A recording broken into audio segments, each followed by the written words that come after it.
Hello YouTube, this is Perfect Death Ryan Chiswick here.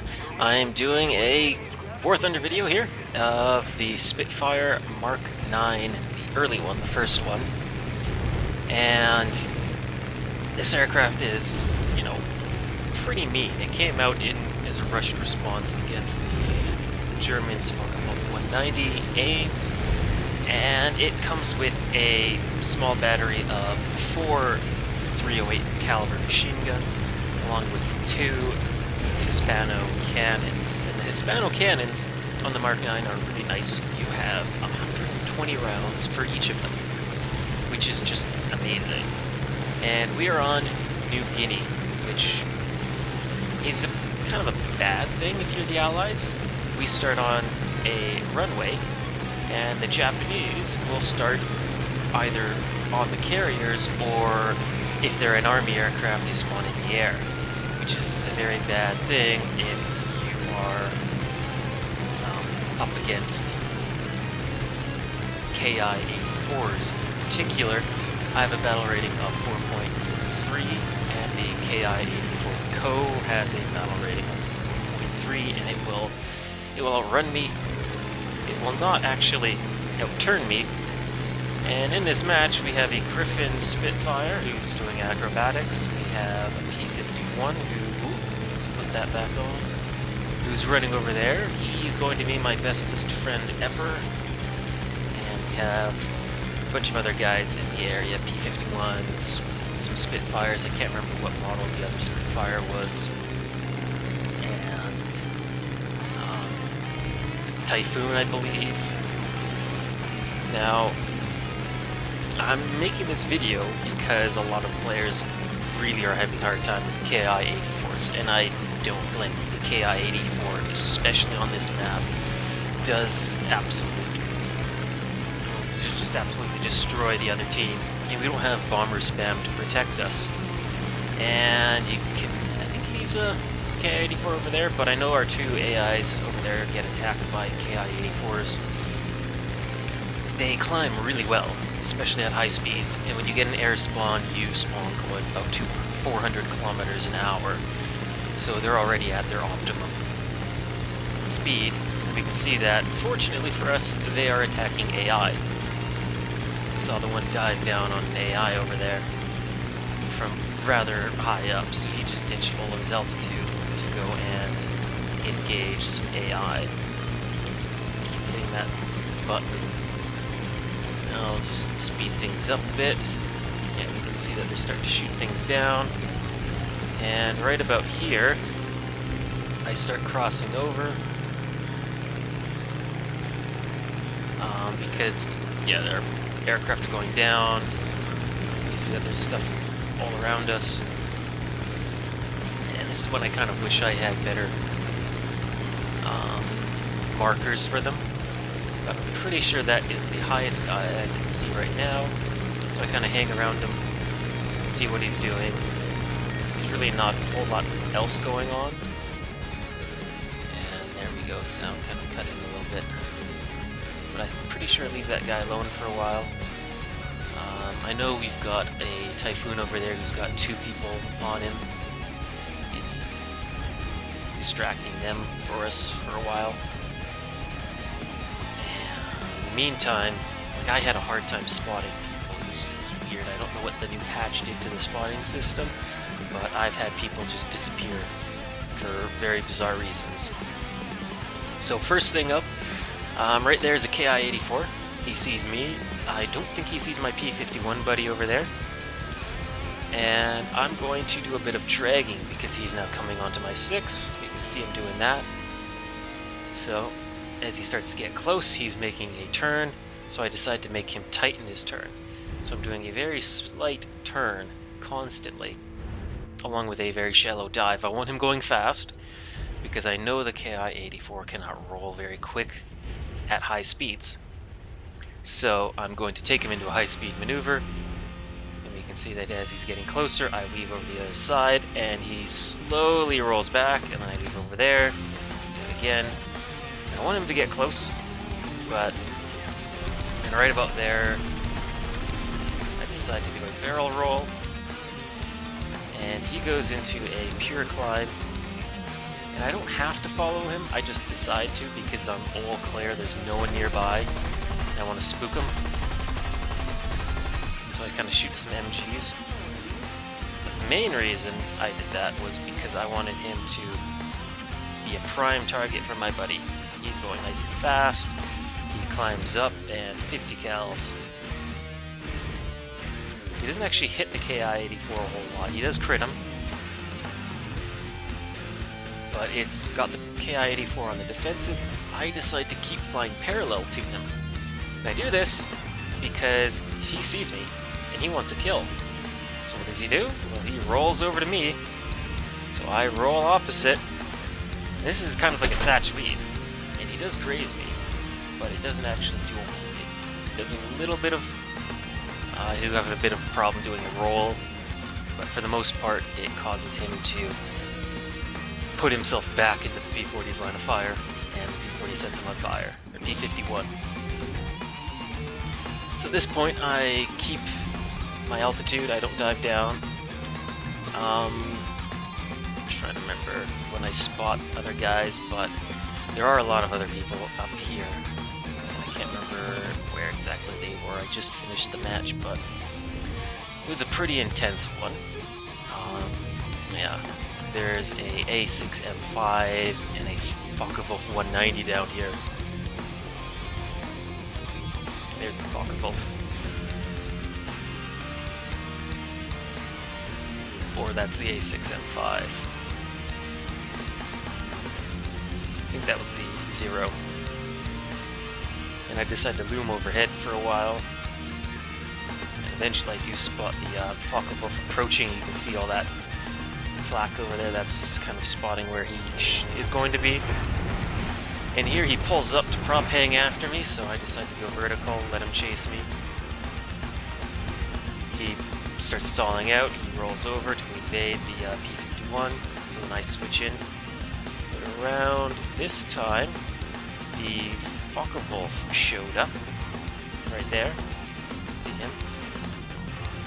Now there's the 0 there, he's no longer spotted, which is really weird, and he starts climbing up after me. I decide to ignore him.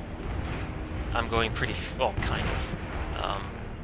I see that the P-51 made a run, so once he stalls out again, I break up, climb again. 0's a very light fighter, and combined with the Focke-Wulf, they make a very dangerous duo. But you'll also find that P-51 and a Spitfire also makes a dangerous duo. So I stopped going after him and went after this guy who doesn't even see me coming. Fortunately, he pulled up a little too much when I was doing my run on him. I thought he'd roll and run. But I ended up getting some cannon rounds into him. That puts him effectively out of the fight. And it's just a 0. And both of them realize they are at a disadvantage, so I roll over, I go into a dive to bring my speed back up, and then level out. I start scanning the horizon again, just looking around, seeing where everyone is. I know that I'm going slower, or about the same speed as the 0, so I'm not really too keen on diving after them. They have a lot of energy, I don't want to get caught in an equal energy fight with the 0, I will lose. So I noticed that there's someone over there, and I'm pretty sure it was KI-84, because after they killed our Typhoon, the only guy really left was a KI-84. You can see someone just spraying bullets away, probably bored, getting repaired. So I'm coming here after the KI-84, and I know that the P-51 is with me. He's been doing a good job movement zooming, he hasn't been turn fighting, he's been getting out, and in the meantime I keep the guys distracted using my better mobility at low speeds. So he goes up, I kind of climb up and get some shots off at him. I get a hit, I believe, but nothing serious. This guy actually does take quite a few hits, which is a bit surprising for KI-84s. They tend to not survive a lot of damage. But there I get a good burst on him. I will outturn him, and the P-51 will outrun him. The P-51 is doing Lumenzins. He's taking his distance, and I'm keeping this guy nice and slow, which gives him the time he needs to reverse around and come back. I'm not in a hurry. I'm just letting him struggle, taking a few pot shots every now and then. And I get hits every now and then, which is alright. And I crit him, oil tank. Decide to shoot some MGs. And then the P-51 goes in, so I let him do that. And right about here, a KI-102 shows up. And I also spotted that the A6M5 is coming back into battle. So I decide to put some pressure on him, but I see that he's diving away. So I decide not to give my 6 to the 0. So I kind of spooked him into that I was going to do a head-on. And that way he'd do a little more evasive maneuvering. And I let him do a 180, and I just keep going, climb up, I have more speed. And he rolls to evade the P-51. So I then come in, P-51 came, so now I'm coming. I gotta keep the 0 moving. And he decides to go pure vertical, which is a really bad idea, because I just rip him apart. And yeah, the P-51, wherever he is, we're just basically the only two guys effectively left. We have a friendly Spitfire over there who's flying back to us. You can see him there. He just rearmed or whatever. And I know there's two guys over there now, KI-84 and KI-102. We've got the KI-84 spotted.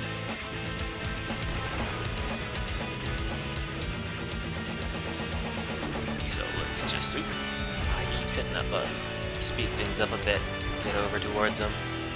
And I think that's actually the, no, that is the KI-80. Oh, that's the Focke-Wulf. That's right, that's the Focke-Wulf.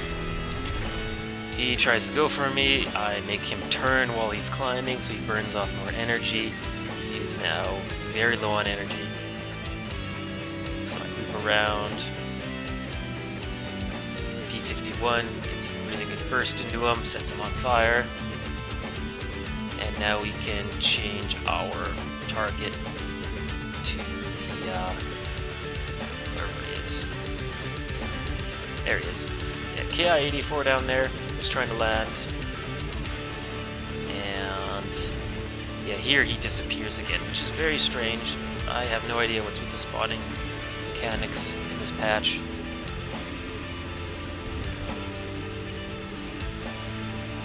And the KI-84 is trying to turn fight over top of the airfield. Wasn't too worried about the KI-102, but I was keeping my altitude for whenever he does show back up, because he ran away towards the carriers. There he is. I leveled out, picked up speed, avoided the overshoot, and almost a ram, but I evaded him. He went high, I went low. He can turn fight pretty well in a KI-102, but not as well as I can. So I get on his 6, and eventually we end up with a bit of a furball where the KI-84 tries to help. I get some hits on him, and there's the KI-84 trying to help. But he's going so slow, he only really nicks me. And then one of my buddies comes in, a Spitfire. That's a Griffin Spitfire. I don't know. It sounded like he only had cannon. Yeah, there we go. And yeah, he's a quad cannon one. And there's the KI-84. I get on his tail right after the 102 that goes down. And I'm mostly trying to scare him and also land a couple hits, because he cannot roll quick enough to change his direction, and he cannot turn me. So at that speed, I can tear him apart. So that battle is basically over for us now. And it was a, pretty good example that what we ended up doing there was a lot of baiting. The P-51 buddy of mine, he spent a lot of time, doing what you should do in a boom and zoom aircraft. You dive, you separate, and I was giving him the ability to do that because I was dragging people and I was slowing them down. I was taking them in rolling scissors. I was always harassing their energy state. And I was making myself a better target than he was. And, we just swapped kills the whole time. He took a kill, I took a kill, he took a kill, I took a kill. And that's usually what you want to do. I mean, we weren't even squatted together, but my plane's performances just allowed me to do that kind of a supporting role for him than if we were both boom and zooming P-51s, in which case we couldn't really afford to have one of us get into a turn fight because he would lose. So that's some really good synergy. The Japanese do have some good synergy, like Zeros and Focke-Wulfs. But I do have to admit that the Ki-84 Co at a battle rating of 4.3 is way too low. The Focke-Wulf premiums that were in this match have a battle rating of 4.7, and they don't perform as well as the Ki-84, minus their roll speed. But at the same time, I was in a early model Spitfire, and I did pretty well, took some very light scratches, and was still able to score 3 kills. So if there's anything to learn from that, it's, try and create situations for your team, and if they're any bit decent, they will take advantage to it. In the previous match I had against the Russians, my team all decided to dive in to help me, only they then started turn fighting the Russians at low altitude, and they got killed. So I wanted to make this video to showcase that this is what you want to do. You want to drag, you want to bait, and you want to trap and suck away their energy so that the other guy on your team can come in and help you. And hopefully they don't commit themselves too much into a turn fight because they might not be able to win that. So that's all for this video. I'm Ryan Chiswick Perfect Death. Take care.